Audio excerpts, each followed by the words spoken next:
Hello, this is Eric and Cedric from Piscine Pierrefonds. Today we're going to show you how to maintain your pool.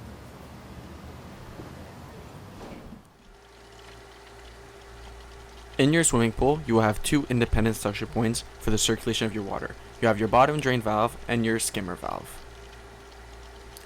Both these valves can be closed for different maintenance reasons, but most of the time they will stay open. Here is an example of us shutting off the bottom drain. To ensure that the valve is in the off position, you need to turn the handle perpendicular to the valve. When vacuuming your pool, you would shut off the bottom drain and leave the skimmer valve open in order to maximize the suction of your vacuum. The skimmer valve can also be closed when you would like to lower the water level beneath the skimmer or when you would like to empty the pool completely. Always make sure to leave at least one valve open when the pump is running.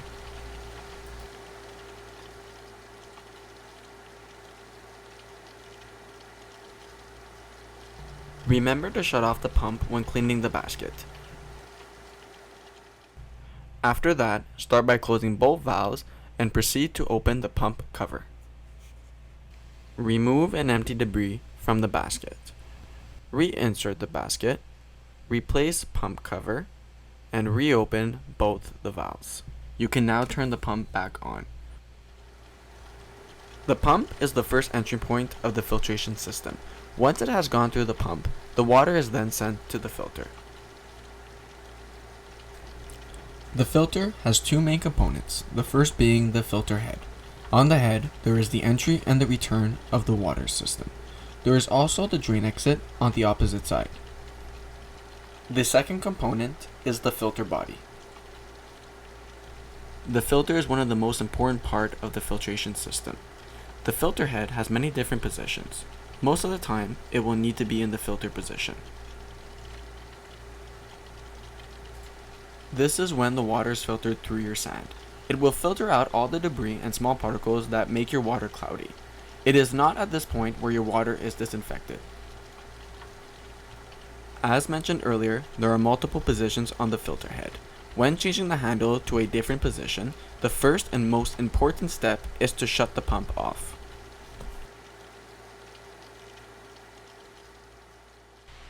Once your pump has been shut off, you can now safely change the position on your filter head.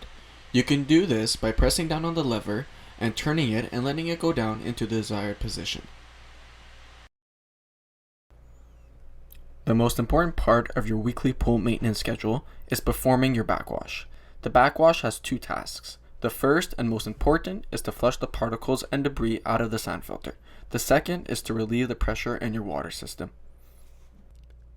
Once you've put the filter in the backwash position, you can now turn the pump back on. Once you've turned it on, the water is now going to come out of the backwash outlet. As you can see through the sight glass, the water will be dirty in the beginning and will gradually clear up. Within 2 to 3 minutes, the water in the sight glass will be clear. That will mean the sand filter has been cleaned. Once the backwash has been completed, you will now put the filter on the rinse position.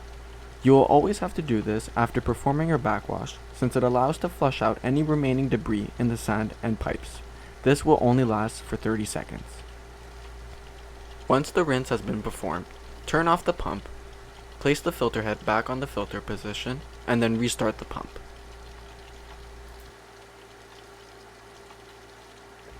As mentioned earlier, doing a backwash will relieve the pressure in your water system. The pressure builds up as your filter becomes contaminated with debris. It is important that the pressure remains between 50 and 20 psi. This is why doing a backwash is important as to controlling the pressure in the system.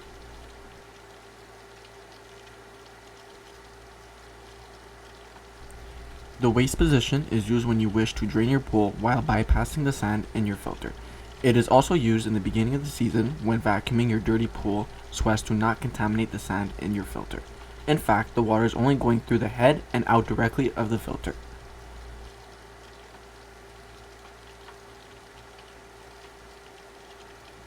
The winter setting is used when you close your pool for the winter.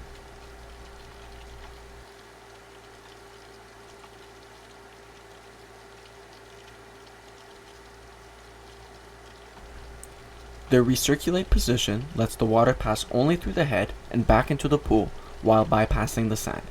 This position is mainly used in the beginning of the season when putting many chemicals in the water so that it does not contaminate the sand. After the water passes through the filter, it then goes into the heater. This is where you can heat up your water to the desired temperature. The next part that you will have in your filtration system is the bypass for your thermal pump. This system allows you to bypass the flow of water to the heater when you are not using it. Bypass systems are often not installed the same way from pool to pool, but all have the same function. Here is a picture layout to show how to operate the bypass system. When you would like to use the heater, the bypass valve is in the off position to allow the water flowing from your filter into the entry of the heater and out the return back in your pool. When you would like to close your heater, you will now turn the bypass valve in the on position and close the entry and return valve of the heater. This allows the water to safely bypass the heater and return back in the pool. The next and last part of your filtration system is your disinfectant machine. You will either have a regular chlorine generator that you will fill up with chlorine pucks, or like we have on our system, a salt machine.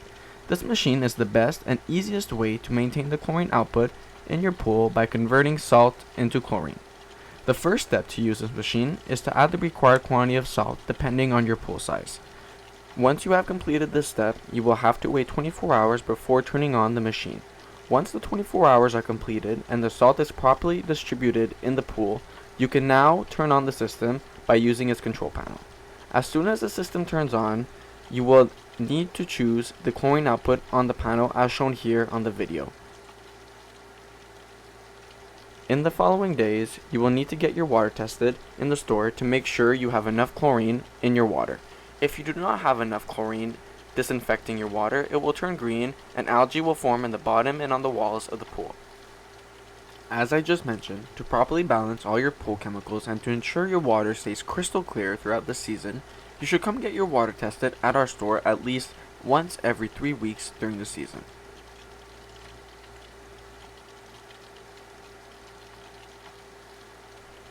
We will now show you how to manually vacuum your pool.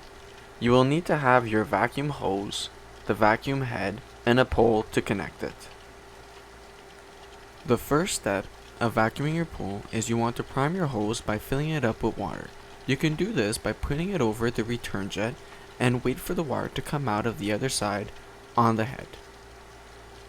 Once the water comes out of the vacuum head, your hose is now properly primed and you can now place the head underneath the water. It is at this point that you will now need to connect the hose to the skimmer. In order to not let any air get into the hose, you will need to make sure to keep the end of the hose underneath the water. Once you have reached the skimmer, you can now connect it to the skimmer. Once everything is connected, you can now vacuum your pool. Or, if you don't want to manually vacuum your pool, you can always purchase one of our automatic pool robots. These robots can vacuum the pool within 3 hours and are completely independent from the water system. Look how easy it is. You can control it with your phone.